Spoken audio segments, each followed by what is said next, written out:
Throughout my personal awakening journey, I've only found a few areas of interest that have actually facilitated fundamental change and led to not just a change in perspective or thinking, but actually a deeper sense of I am presence, a deeper sense of remembering. And of course, this changes the way that I interact with the world, yes. But just to clarify, when I say change, I don't actually mean that awakening is changing who you are, because who you are remains the same.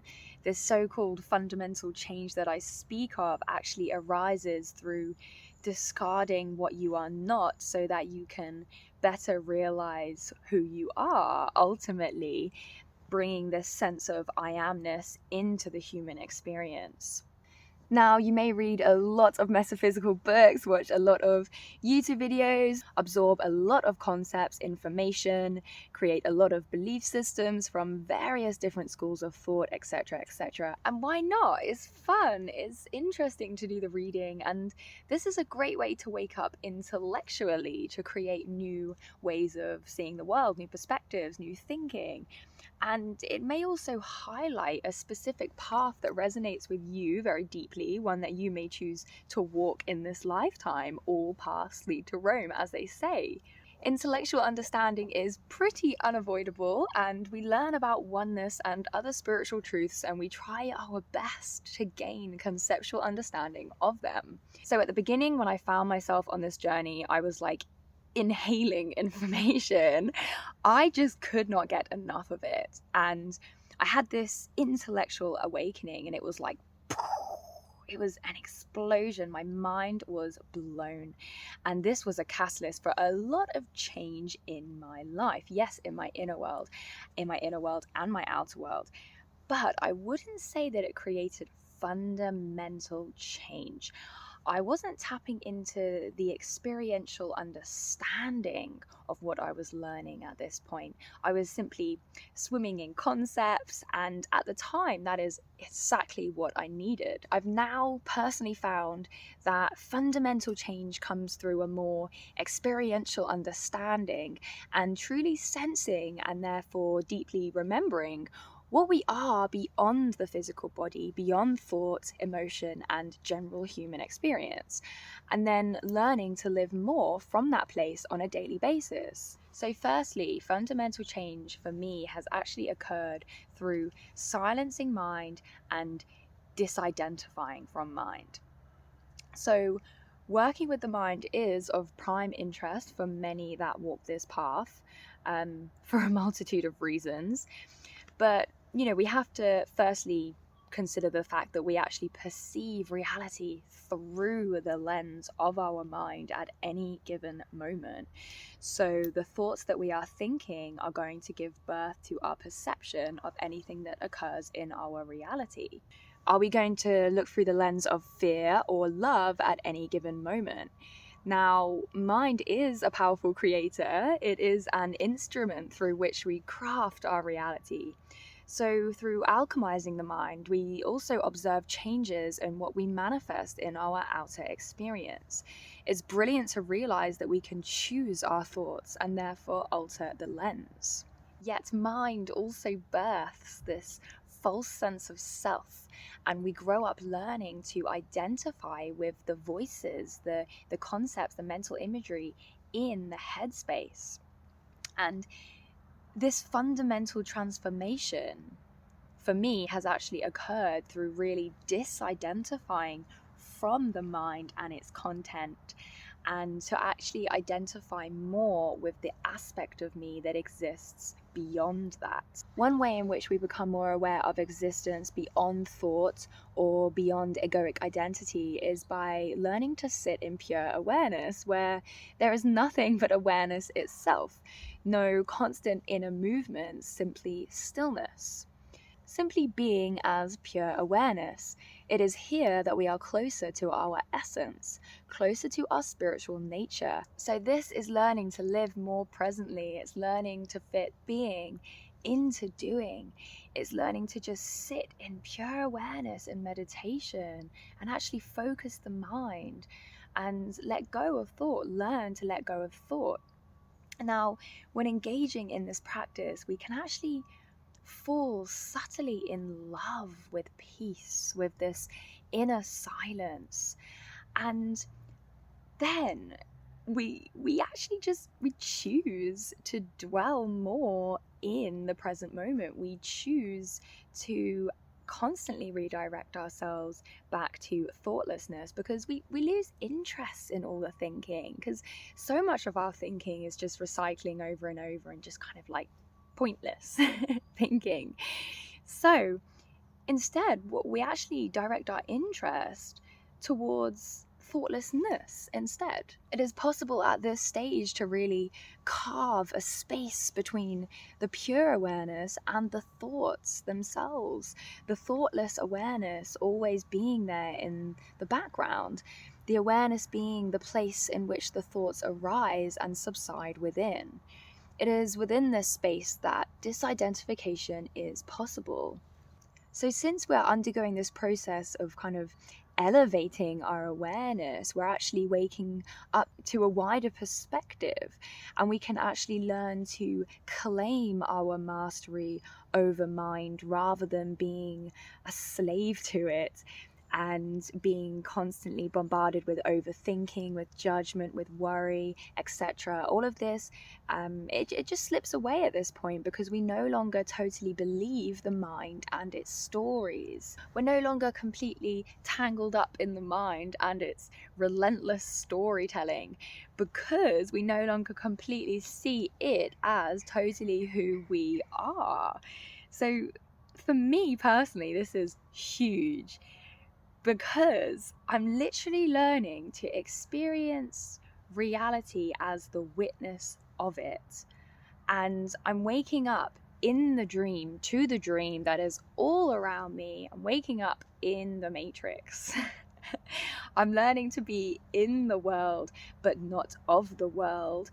And the paradox is that this practice, it doesn't, through creating this separation between the thought and the pure awareness that watches it, I'm not actually pulling myself away from the human experience. I'm actually finding myself melting more deeply into it. Through getting out of the mind, I actually come into the present moment where life truly unfolds and I really taste the moment. And through disidentifying from mind, I'm actually dissolving the illusion of separation from myself and the world around me. In fact, I begin to experience a sense of interconnectedness with everything. Nature, animals, people. It's ineffable. The illusion of separation becomes more apparent in strange ways, and my heart is just flung open. Compassion, it seems to be felt at a deeper level, and when I gaze at the people around me, I don't see them for their actions and their words and their pain. I actually see them as myself. Actually experiencing this interconnectedness, this sort of unity, with our brothers and sisters, with everyone that walks on this planet, the animals, the nature, everything, experiencing this sort of this love that I speak of. I actually really do believe that this is a lot of what the world could do with right now, actually, as a collective, within this human condition that we find ourselves in at the moment. I believe that as a collective, if we can rise above this mind identification and learn to quieten the mind, then we might also remember our interconnectedness and be actually able to change the world at a fundamental level too. Now, within the human experience, we are also graced with emotion and feelings, yet they are often seen as problematic, and that's totally understandable, because though emotion is beautiful, it can be very unpleasant at times.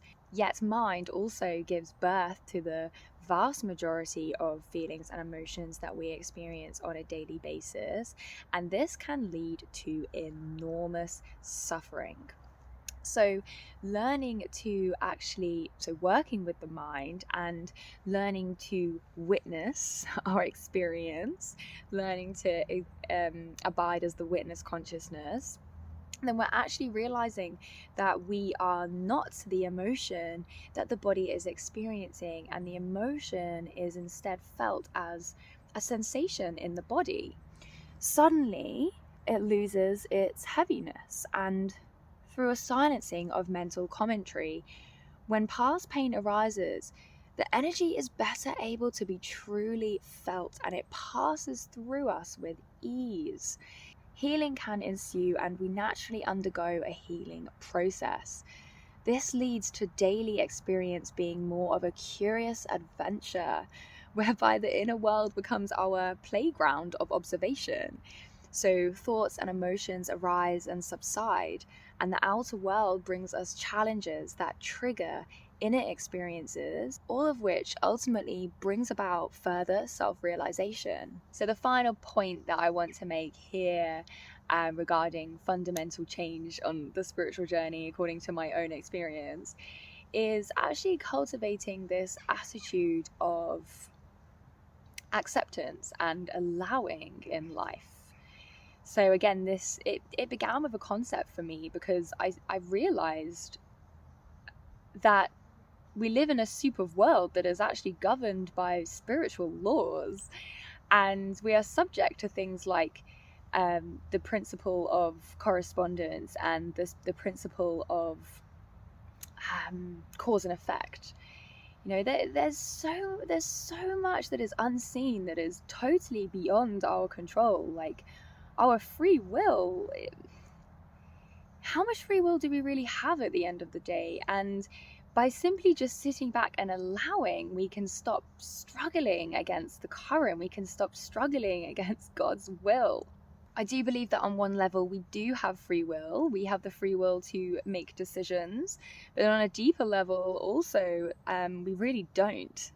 The question of free will, I think that there's many layers to that question. There's many layers to the answer, and you can speak in absolutes, you can speak in relative truths, but whatever, I've personally found that it's just a lot simpler to sit back and let things unfold.